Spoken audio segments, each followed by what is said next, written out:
Voice studio, গল্পে হারিয়ে যান প্রতিনিয়ত। বান্দরবান শহর থেকে 4 থেকে 5 কিলোমিটার দূরে নীলাচল হিল সাইডের রিসর্ট বুক করা রাখা হয়েছিল তাদের। গাড়ি থেকে নেমেই আগের রিসর্টে উঠে তারা সকল ফর্মালিটি কমপ্লিট করে চেকপোস্টের জন্য প্রয়োজনীয় কাগজপত্র নিয়ে বের হলো পুনরায়। পাহাড়ের চূড়ায় গিয়ে আগে সূর্যাস্ত দেখে তারপর ব্রেকফাস্ট করবে। এরপর ক্রমানুসারে ডাবল হ্যান্ড টাইটানিক ভিউ, চম্বুক পাহাড় বা কালা পাহাড়, শৈলপ্রপাত, ঝর্ণা স্থানগুলিতে যাবে। যদিও সেখানে এখন খুব ভালো ভিউ পাওয়া যাবে না, বর্ষাকালে শৈলপ্রপাতে দ্বার খুলে যায়, স্বচ্ছ পানিতে কলকল করে ঝরে দাঁড়া। আস্তে ধীরে এসে দাঁড়ায় ইহাম, চোখে তার শার্ট প্যান্টের মতোই কালো রঙের রোদ চশমা। ভিউ পয়েন্টের প্রতিটি মানুষের দিকে নজর বুলিয়ে যাচ্ছে ইহাম। তার তীক্ষ্ণ বাজপাখির দৃষ্টি অসঙ্গতির কোনো কিছুর দিকে। সব কিছু গাঢ় নজরে পর্যবেক্ষণ করতে হবে। তার আরও 7 সহকর্মী এখানে এলোমেলোভাবে অবস্থিত আছে সিভিল ড্রেসেই। কারো বোঝার জো নেই কারা তারা, কিংবা এখানের একজন ট্যুরিস্ট ধারণাও করতে পারবে না কি হতে যাচ্ছে এখানে। কত ভয়াবহ গা কাটা দেওয়া কাণ্ড ঘটতে পারে এখানে। খুব দৃঢ়তার সাথে চোখ বোলাতে বোলাতে হঠাৎ কিছু খেয়াল করতেই থমকে দাঁড়ালো ইহাম। বিস্ময় আশ্চর্য ভাবভঙ্গিমায় কপাল কুঁচকে চোখের উপর থেকে কালো চশমা সরিয়ে নিল সে। এবার স্পষ্ট দেখতে পেল তার একমাত্র বোন শিপুকে। খুব ভালো করে নজর বুলিয়ে নিশ্চিত হলো এটা শিপুই। বিস্ময় হতভাগে তার মস্তিষ্ক কিং কর্তব্য বিমূঢ়। শিপু এখানে কি করে, কি করছে সে এখানে? তার বাবা মা কেউ কিছু বলেনি তো? বাবা বাসায় অসুস্থ, এখনও ঠিকভাবে সুস্থ হয়নি, অথচ শিপু এখানে কি করে আসবে? চিন্তায় চিন্তায় চোখের দৃষ্টি সরুশানিত হয়ে আসছে ইহামের। চোখের সামনেই দেখতে পাচ্ছে শিপু একদল লোকের সাথে এগিয়ে আসছে। দেখার দৃশ্যও যেন বিশ্বাস করতে চাইছে না এটা শিপু। আচমকা শিপু ভাইয়ের অনুরূপ কাউকে দেখেই আতকে উঠল। চকিতে এদিক ওদিক তাকিয়ে খুঁজল মাইরাকে। রেলিংয়ের পাশেই দাঁড়িয়ে সেলফি তুলতে দেখা গেল তাকে। শিপু দৌড়ে সেদিকে চলে গেল। দূর থেকে শিপুর ভীত চোখ মুখে এবার নিশ্চিত হলো এটা তার বোনই। পরক্ষণে তার পাশের মোহনীয় কিশোরীকে দেখেই স্তব্ধ হলো সে। কি আশ্চর্য, সে না বলল তারা সিলেটে, তবে এখানে কি করছে? এই অসভ্য বেয়াদব মেয়েটা একটা ধরি মিথ্যাবাদীও। ক্রোধ বিদেশে চোয়াল শক্ত হয়ে এলো তার। তীক্ষ্ণ দৃষ্টিতে ঝরতে থাকলো অগ্নিকণা। তেজস্বীয়ভাবে দাঁত পিষে হাত মুষ্টিমেয় করল অচিরে। দাবানল ঝাড়তে উদ্যত হবার পূর্বেই এক ভয়ঙ্কর দৃশ্য দেখে থমকে গেল সে। বাড়ানো পা ফেলতে পারল না আর। স্তম্ভিত হয়ে কপালে আরও দৃঢ় ভাস উঠে এলো। ওই মারাত্মক দৃশ্যটার জোর বুঝি থমকে দিয়েছে তার কঠোর হৃদযন্ত্রণাটাও। সুরের কুসুম কমল মিষ্টি আবার ছড়িয়ে গিয়েছে চারিদিকে। মাথার উপর তপন মেলে ধরলেও খুব বেশি তেজ লাগছে না গায়ে। শহরের মতো ঝলসানো গরমটা নেই এখানে। শীতের আগাম বার্তা এই হিমেল হাওয়া জানান দিচ্ছে। শত শত ট্যুরিস্টের ভিড় আনাগোনা। তবুও ইহাম কপাল কুঞ্চন করে চিন্তিত ভঙ্গিতে তাকিয়ে আছে মায়রার দিকে। ভেতরের মিহি শঙ্কা তাকে এই মুহূর্তে নির্বোধ করে দিয়েছে পুরো দমে। ওই তো চোখের সামনে ভাসছে মায়রার ভীত সংশয় ঝাপটানো কাতর মুখশ্রীটা। খুব ধীরে ইহাম আবার তাকালো মায়রার পায়ের দিকে। রেলিংয়ের গা ঘেঁষে তার পাটা বেকায়দায় পড়ে আছে, সেটা কি ওই বোকা গাধা মেয়েটা বুঝতে পারছে না? আর একটু বেকায়দা হলে সোজা পা ভাঙবে, নয়তো একদম পগার পার। শিপু আতঙ্ক নিয়ে একদম মায়রার গা ঘেঁষে দাঁড়িয়ে আছে, যেন সে মায়রার ভিতরেই লুকিয়ে যাবে। এদিকে ভীত অ্যাস্তে কাবু হয়ে থাকা মায়রা দিন দুনিয়া ভুলে তাকিয়ে আছে ইহামের দিকে। তার মূল চিন্তার বিষয় এখন হবেটা কি? ওই লোকটা এভাবে নিভৃতে তাকিয়ে আছে কেন? এটা বুঝতে মনোযোগ সেদিকে দিল শিপুর। আরেকটু গা ঘেঁষায় মনে হলো সে নিজের পায়ের উপর ব্যালেন্স রাখতে পারল না। আচমকা শরীর দুলিয়ে তার মনে হলো কোনো একটা অঘটন ঘটে গিয়েছে। বুকটা ধক করার সাথে সাথে কম্পিত ভারসাম্যহীন শরীরটা নড়ে চড়ে উঠল। কিছু বুঝে ওঠার আগেই পায়ের ব্যথায় মুখ খিচে রাখল সে। ধীরে ধীরে চোখ মেলে তাকিয়ে দেখতে পেল ইহাম হাঁটু ভাঁজ করে তার সামনেই বসে আছে। চোয়াল শক্ত দৃঢ় করে পাটা ছেড়ে অগ্নির চক্ষু নিয়ে উঠে দাঁড়ালো সে। কিছু বলা কিংবা বুঝে ওঠার আগেই মায়রার গালে ঠাস করে একটা চর বসিয়ে দিল সে।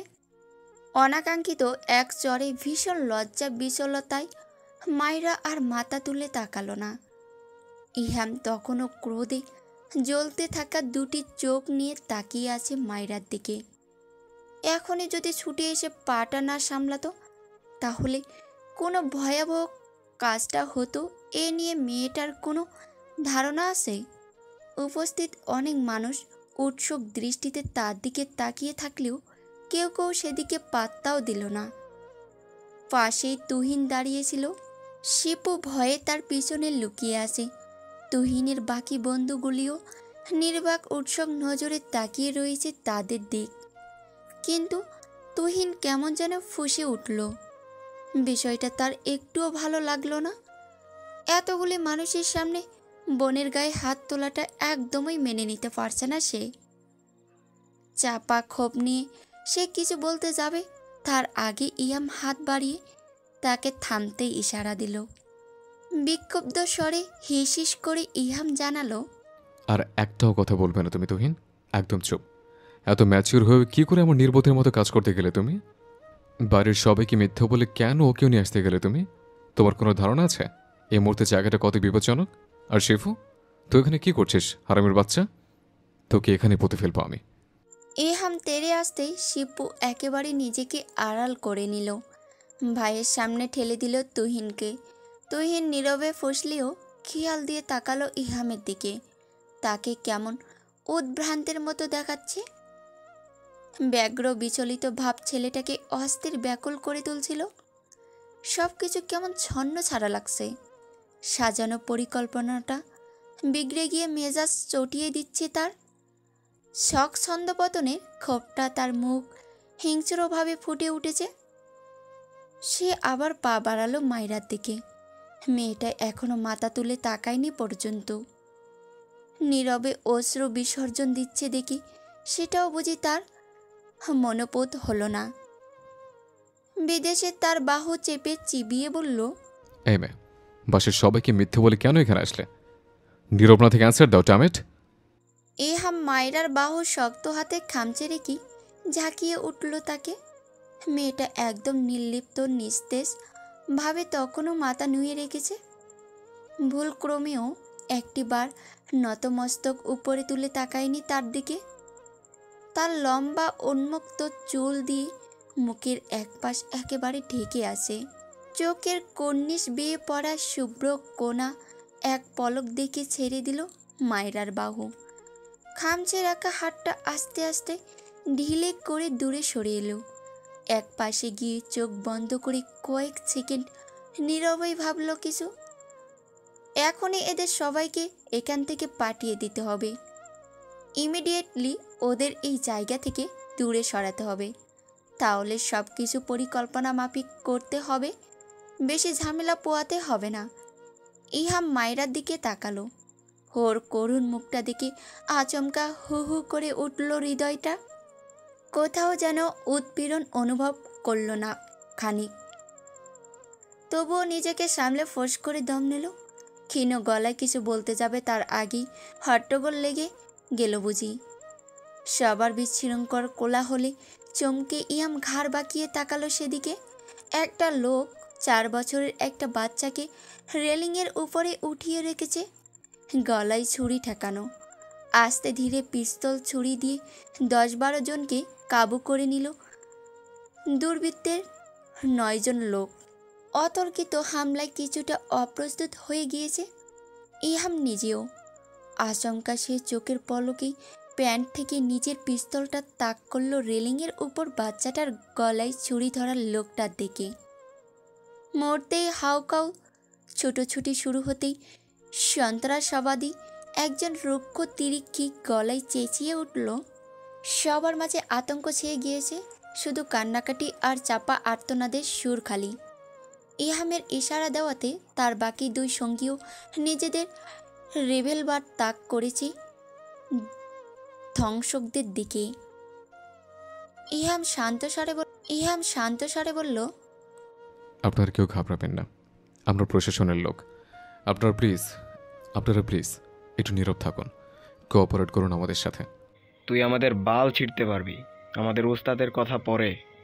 পাছার ঘুরা দেখ একবার মোরে হালা ভাই।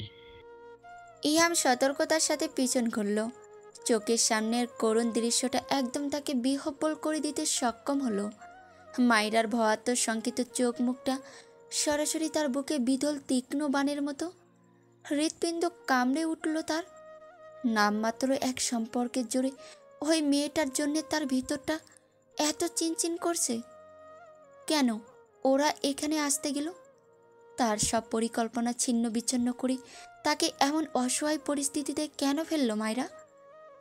মাইরার গলায় খুব জোরালোভাবে ধরে রাখা ছুরিটার দিকে তাকিয়ে 1 মিনিটের জন্যে নিজেকে উন্মুক্ত লাগলো নিজের কাছে। মাইরার ভীত সংকেত চোখ জোড়া তার ভিতর কাঁপিয়ে অস্থির করে তুলল। ঢোক গেলে নিজেকে শান্ত রাখার চেষ্টা করল সে। হিংস্র দাবানলটা চেপে কণ্ঠে লঘু তেজ মিশিয়ে বলল, রিল্যাক্স, ওদের সাথে তো ঝামেলা নেই, ওদের ছেড়ে কথা বলো। খ্যাক খ্যাক করে হেসে উঠল মাইরার গলায় ছুরি ধরা লোকটা। ওর এই হাসি শরীরের রগগুলিকে দাপিয়ে তুলল ইহামের। তবুও কঠিন মুহূর্তে নিজেকে সামলে রাখার চেষ্টা করল। দৃঢ় মনোবলের অসীম সাহসী ইহামটাও যেন নিজ জায়গা থেকে পিছল যাচ্ছে। তোদের 2 জনের গভীরতা অনেকক্ষণ ধরে খাড়াইয়া দেখছি, কি হয় জানি না তো, তবে কামে লাগার মতো মাল। দাঁত খিঁচে আনল ইহাম। বিদঘুটে হেসে লোকটা মাইরার গলায় আর একটু চাপ প্রয়োগ করতেই মেয়েটা অসহায়ের মতো গলা টান টান করে আনল। এই মুহূর্তে ভিতরটা ব্যাকুল ব্যগ্র হলেও খুব বেশি প্রকাশ করছে না সে। নিজেকে একেবারে ধীরস্থির করে রাখল কেবল। ইহাম তীক্ষ্ণ নজরে এদিক ওদিক তাকিয়ে সবটা পর্যবেক্ষণ করল। এই মুহূর্তে এত এত মানুষের ভিড়ে তার সবচেয়ে বিপজ্জনক লাগছে রেলিংয়ের উপর বাচ্চা মেয়েটা আর তার ব্যাকুলতার কেন্দ্র বিন্দু জুড়ে থাকা মায়রা।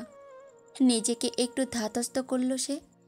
খুব গোপনে তার আরও 4 জন সঙ্গীও মিলে গেল ওই আতঙ্কিত মানুষের ভিড়ে। নীরবে কিছু একটা ইশারায় বুঝি দিতেই সে আবার তাকালো মায়রার দিকে। শান্ত নির্লিপ্ত চাউনি। লোকটা বিচ্ছিরিভাবে এক হাতে চেপে রেখেছে মায়রার হাতটা। সেদিকে তীক্ষ্ণ নজর দিল ইহাম।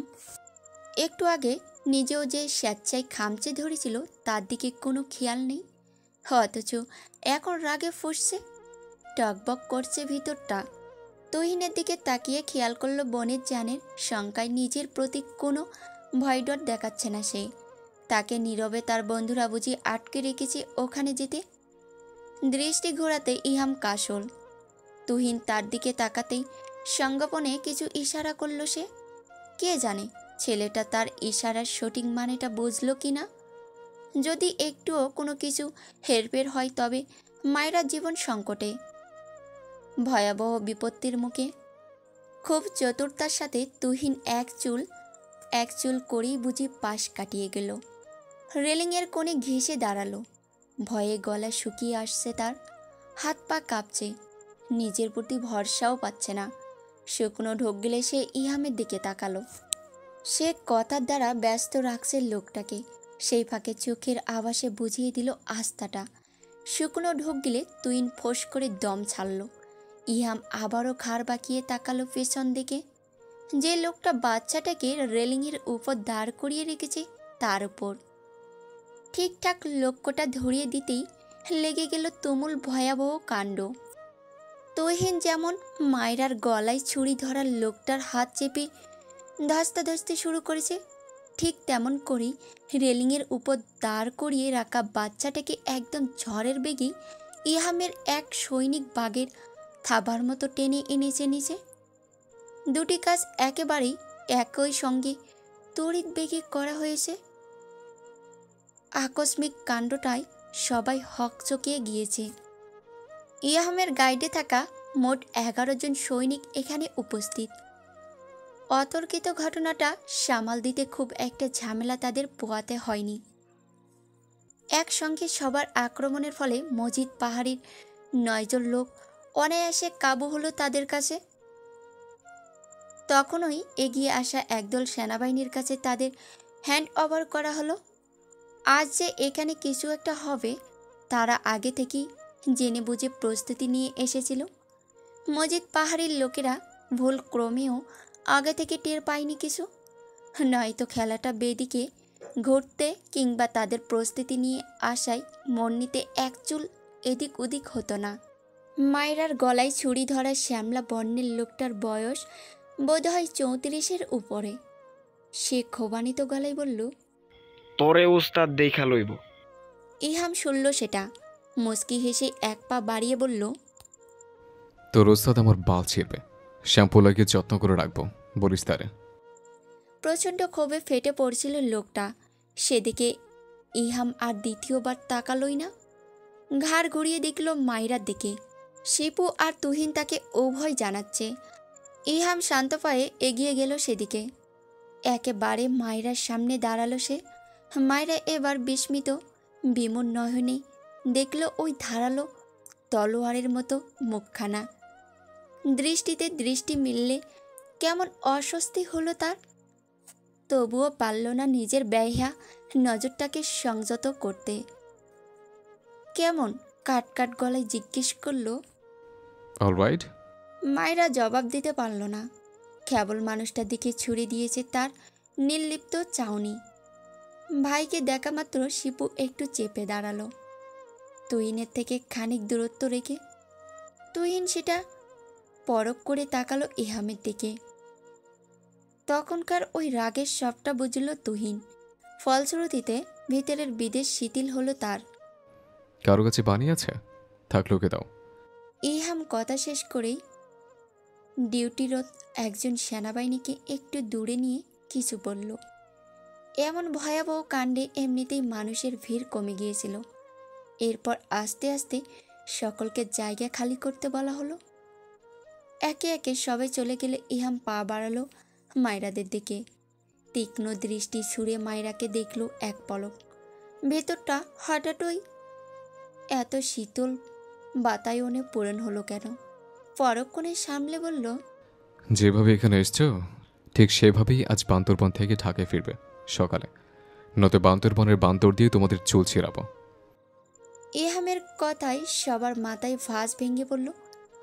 কি বলে এই লোক? এত কষ্ট করে গাড়ি রিজার্ভ করে এসেছে, কিছু দেখলো না, অথচ এই লোক কেমনে এসব বলে? তুহিনের সব বন্ধুরা কপাল কুঁচকে সন্দেহানী নজরে তার দিকে তাকালো। তার মানে কি নিজেদের সাথে 2 লেডিস আনার অপরাধে তাদের বয়কট করা হচ্ছে বান্দরবন থেকে? কি ঝঞ্ঝাট ব্যাপার স্যাপার! সবার দিকে চোখ বোলালো। অতঃপর শান্ত রাশভারী কণ্ঠে বলল, আগামী 2 দিন হয়তো সব ট্যুরিস্ট এরিয়া বন্ধ থাকবে নিরাপত্তার জন্য। সেখানে আর্মির টহল চলবে কেবল। এখানে যদি ঘুরতেই না পারো তবে থেকে কি করবে তোমরা? মাথার উপর প্রকাণ্ড অসহনীয় এক ভাঁজ পড়ার ফিরায় ছটপট করছে তুহিনের 8 বন্ধু। তুহিনকে এক প্রকার বগল দাবা করে নিয়ে গিয়েছে এক কোনায়। নাদিম চাপা গলায় বলল, ওই হালার বেটা তোর বোনের এই হিটলার জামাই কয় কি এসব? চলে যাব মানেটা কি? তুহিন শান্ত স্বরে কিছু বুঝিয়ে বলবে তার আগে জিদান রাগ দেখিয়ে বলল, ওরে আর কি জিজ্ঞেস, আমি আগেই টের পাইছিলাম এই বোকাচোদা তো একটা হাঁটুর বয়সী লেদেরই পছন্দ করছে। যা নাক টিপবে দেখগা এখনও হিঙ্গুল খায় কিনা। ওদের জন্যই যত ঝামেলা। তুহিন চটল না। ওদের রাগটাও বেশ বুঝতে পারছে সে। সে নিজেও এক বিন্দু চাইছে না ভ্রমণ পিপাসা না মিটিয়ে চলে যেতে। তবুও তার মন ভীত, সংশয় তার চিন্তায়। একটু আগে মায়েরার সাথে যা হলো, তার উপর শিবুকেও টেনে নিয়ে এসেছে। নিজের প্রতি মায়া না লাগলেও ওদের বিপদের আশঙ্কায় সংকুচিত হচ্ছে তার হৃদয়। শান্ত গলায় সে জানালো, দেখো, যেহেতু একটা ঝামেলা হয়ে গেছে আর বিপদ এখন কাটেনি, আমার মনে হয় যাওয়া উচিত, আবার না হয়। তুহিনের কথা শেষ হবার আগে ইফাত বলে উঠল, তোদের মন চাইলে তোরা যা, আমি একাই ট্যুর শেষ করে যাব। নাদিম কিছু বলবে তার আগেই কায়েস বিড়বিড় করে বলে উঠল, গোমা, এর কাজ হয়েছে। আসলাম একসাথে, এর মাঝে এক এক ভাই পাল্টি মারা শুরু করছে। কায়েসের কথায় তুহিনরা কেউ চমকালো না, কারণ তারা সবাই জানে কায়েস একটা খাপছাড়া লোক। ওর মুখে কোনো কিছু আটকায় না। স্থান কাল পাত্রভেদে সে কখনোই নিজের মুখের লাগাম টানে না। বড়লোক বাবার উচ্ছন্নে যাওয়া ছেলে একটা। কায়েস আরও কিছু অশ্লীল বাক্য ছুড়বে তার আগেই সৌরভ তুহিনের দিকে তাকিয়ে বলে উঠল, আরে এত প্যারা নিচ্ছিস কেন? বান্দরবন ট্যুর দিতে পারবো না তো কি হয়েছে? আমরা খাগড়াছড়ি চলে যাই। তোর বোন জামাই তো সেনাবাহিনীতে আছে, বিশেষ ট্রেন রয়েছে যাতে আমরা এখান থেকে খাগড়াছড়ি যেতে পারি।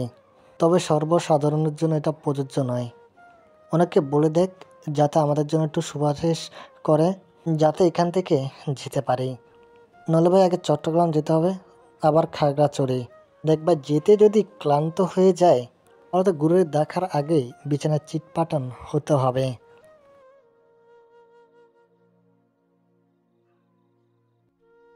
তুই পাগল হয়েছিস?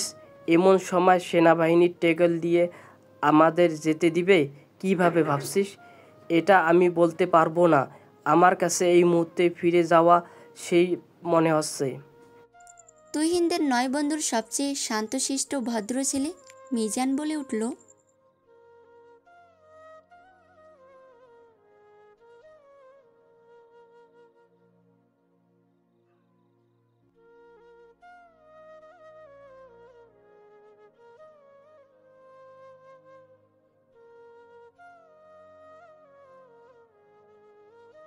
পাশ থেকে ফোড়ন কাটার মতো তৌফিক বলল, বাল আমার ঝামেলা কতদিন চলবে তার হিসাব নাই। এতদিন রিসোর্টে থাকবো, এরপর ঘুরতে আরও 2-3 দিন সময় চলে যাবে। এত বাজেট কে দিবে? কায়েস বিরক্ত হচ্ছে, চোখ মুখ কুঁচকে জবাব দিল, সালার ভাই, তুমি এর চিন্তা করো। এমন বাল ফালানির চিন্তা নিয়ে মাথা ঘুমাও কেন তুমি? ভাই আমার। কায়েসের ব্যবহারে তাদের বন্ধু কেউ কিছু মনে করেই না, কারণ তারা অভ্যস্ত। অতপর মিজানের অফারে সবাই সন্তুষ্ট হলো। একসাথে আলোচনা করে তুহিন এগিয়ে গেল ইহামের দিকে। ভয় সংকোচ নিয়েই বলল, ইয়াম ভাই, আমরা সবাই 2 দিন রিসোর্টের থাকতে চাচ্ছি। বিপদ শেষ হয়ে গেলে ট্যুর দিয়ে ঢাকায় ফিরে চাই সবাই। ইহাম রাগান্বিত চোখে একবার তুহিনের দিকে তাকালো, পরক্ষণে ওর সব বন্ধুদের দিকে। সঙ্গে সঙ্গে তেজস্বী কণ্ঠে জানিয়ে দিল, ছেলে খেলার একটা লিমিট আছে। তোমার বাচ্চা কিংবা অবুঝ নাও যে ঘুরতে পারবে না বলে বায়না ধরবে। যেটা বললাম সেটাই করো। আজই ঢাকায় ফিরবে। Don't wait to hear in excuses. Kais বাদে তুহিনের 7 বন্ধু এগিয়ে এলো ইহামের কাছে। তারাও অনুনয় করল, এক প্রকার চেপেই ধরল ইহামকে। অনন্ত ছেলেটা কি ভাবল কে জানে। সে অদূরে জড়সড় হয়ে থাকা শিপুর সাথে দাঁড়ানো মায়রার দিকে তাকালো। মেয়েটা তার দিকেই তাকিয়েছিল। চোখে চোখ পড়তেই বিব্রতে নাকি ভয়ে চোখ নামিয়ে ফেলল, বুঝল না সে। গাঢ় হাসিটা সংগোপনেই নির্গৃহ রইল। তার ভিতরেও যেন এতদিনও যে পাহাড়ি আবহাওয়ার শীতলটা ঢুকতে পারেনি, এই মুহূর্তে বুঝি সেটা সক্ষম হলো। শিথিল হলো তার কঠোর অন্তর। শেষবার অনুরোধ করে তুহিন বলল, ভাই এই ট্যুর তো শেষ, মালয়েশিয়া যাবার কাগজপত্র তৈরি করতে হবে প্লিজ, এরপর আর সুযোগ হবে না আমার। আপনি? ঠিক আছে, তবে শর্ত মোতাবেক এখন নীলাচল থাকা যাবে না। সবাই খুশি হবে নাকি চিন্তায় গড়াগড়ি খাবে তা কেউ বুঝতেই পারল না। মানে লোকটা তাদের থাকার অনুমতি দিয়েছে, তাও আবার এই রূপকথা। নীলাচল থাকবে না তো কোথায় যাবে? 2 দিনের অ্যাডভান্স টাকা জমা দেওয়া আছে রিসর্টে, সেটার কি হবে? এই মুহূর্তে এমার্জেন্সি থাকার ব্যবস্থাও হবে বলে মনে হচ্ছে না। সবাই যেন দারুণ নির্ভেজাল ঝামেলা পড়ে বোকার মতো একে অপরের মুখে চাওয়াচাওয়ি করল। এই ক্যাপ্টেন সৈনিকের কাঠিন্যতা গম্ভীর মুখের আদল তাদের চঞ্চল জনমনিক গ্রুপটাকেও কেমন নীরবে দাবিয়ে রেখেছে। ভীষণ ব্যাকুল হলো সবাই। সবটাই নির্নিমেষে দেখল ইহাম, তবে সেসবে বিশেষ পাত্তা দিল না। কেমন রাশভারী গলায় বলে উঠল, সেসব পরে হবে, চলো সবার ব্রেকফাস্ট করা যাক। খাবারের কথা শুনে সবার পেট যেন ডেকে উঠল। খিদের তাড়না বাড়ল বুঝি ওদরে। নাদিম বলে উঠল, খিদে পেটটা মরমর করতেছে মামা, আগে পেট ভরে তারপর কথাটা বোধহয় নাদিম শেষ করতে পারল না। সবার নীরব নির্বাক মুখ দেখে সে থামিয়ে পাশ কাটিয়ে দেখল ইহামের তীক্ষ্ণ তবুও শান্ত শীতল চোখের দৃষ্টি। ওই দৃষ্টিতে মুখের বেচাক্কা কথাটা সম্পূর্ণ না করে দমল সে। বোকা হেসে চুপ বনে গেল। ইহাম ততক্ষণে দৃষ্টি সরিয়ে তাকালো শুকনো মুখের মায়রার দিকে। দেখে স্পষ্ট বোঝার উপায় আছে খিদে জড়তা ইতস্তত বোধ মেয়েটাকে কেমন বিড়ালের মতো মেয়ে দিয়েছে। রেস্টুরেন্টে সবাই পরোটা খেতে ব্যস্ত, কেউ কেউ খিচুড়ির সাথে হাঁসের গোস্তও নিয়েছে। ইহাম, মায়রা আর শিপু এক টেবিলে বসেছে। ইহাম খাবার মুখে দিয়ে এক পলক দেখল মায়রার নোয়ানো মুখশ্রীটা। মেয়েটার গালে এখনও তার আঙ্গুলের ছাপ বোঝা যাচ্ছে। আচমকা একদলা অস্থিরতা তার হৃদয়ে ঝেঁকে বসল। ওই রক্তিম গালের দিকে তাকিয়ে তার কেমন হাঁসফাঁস লাগছিল। বুক হঠাৎ ভার হয়ে আসতে চাইল লঘুমাত্রায়। সে দমল খানিক, খেয়াল করল মায়েরা তেমন কিছু খাচ্ছে না, মুখও বেশি নড়াচ্ছে না। ব্যথা করছে কি মেয়েটার গালে, তাই কি খাচ্ছে না? ইহাম একজনকে ডাকল, শান্ত মিষ্টি স্বরে জিজ্ঞেস করল, আপনাদের এখানে যে কোনো ধরনের স্যুপ পাওয়া যাবে?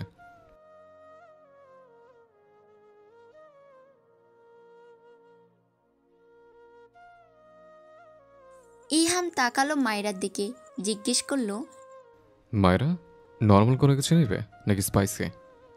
মায়রা হকচকিয়ে তাকালো। দেখতে পেল ইহাম শান্ত দৃষ্টি দিয়ে দেখছে তাকে। ভালোভাবে তাকিয়ে খেয়াল করলো কিছু একটা। লোকটার ভাবভঙ্গি তার মোটেও ভালো লাগলো না। সে কি বোঝাতে চাইছে? স্যুপ কেন খেতে যাবে?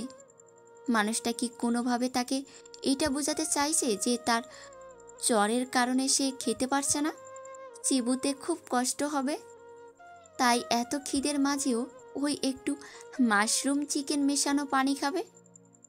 কিছুতেই না।